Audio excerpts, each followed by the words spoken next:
bonjour tout le monde. Bonjour à vous, messieurs et mesdames du jury.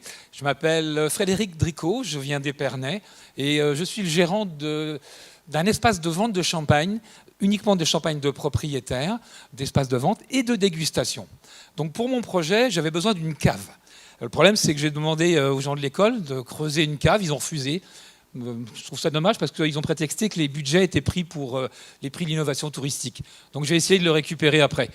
Donc on va imaginer un petit peu qu'on va descendre ensemble dans une cave et puis on va faire un petit parcours sensoriel ensemble, mais en même temps très décalé. Parce qu'en fait, ce que je veux faire, c'est vous donner un papier au départ, un document, que vous allez remplir durant votre parcours en cave. Donc on va descendre, hop, là je descends, l'air de rien, et on va arriver en bas en cave. Et je vais vous présenter des images, des photographies, qui ressemblent à rien par rapport à l'univers du champagne. Aucun rapport. Le but du jeu, c'est de vous faire réagir. Après, on va continuer à se balader dans les caves, et puis tout autour, bien évidemment, il y a des bouteilles de champagne partout, c'est un petit peu pour ça qu'on est là d'ailleurs. Et on va vous faire sentir des choses très bizarres, différentes.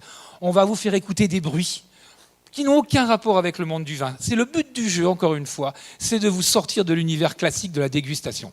Mais par contre, on va remonter des caves. Donc on remonte, là je remonte, l'air de rien. Et on arrive en haut, de notre établissement. Et là, on va débriefer ensemble ce que vous avez ressenti autour des images, autour des photos, autour des arômes, des senteurs. Et puis, en fait, on va jouer avec vos sens. Mais on va jouer avec vous, en fait, parce que c'est vous, le client, c'est vous qui avez raison. Et moi, je suis juste là pour faire ressortir ce que vous avez envie de découvrir à Épernay et chez moi en particulier. Donc on va débriefer ensemble et puis on va déterminer un caractère, une tendance que vous avez.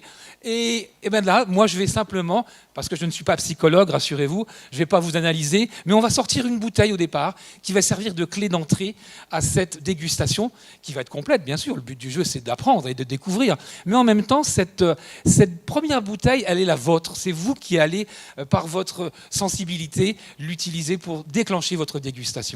Donc cette proposition que je vous fais aujourd'hui, elle est bien évidemment en cours d'élaboration, mais croyez-moi, elle se fera en 2019. Et juste une petite chose, ce projet il s'appelle Champagne Instinct.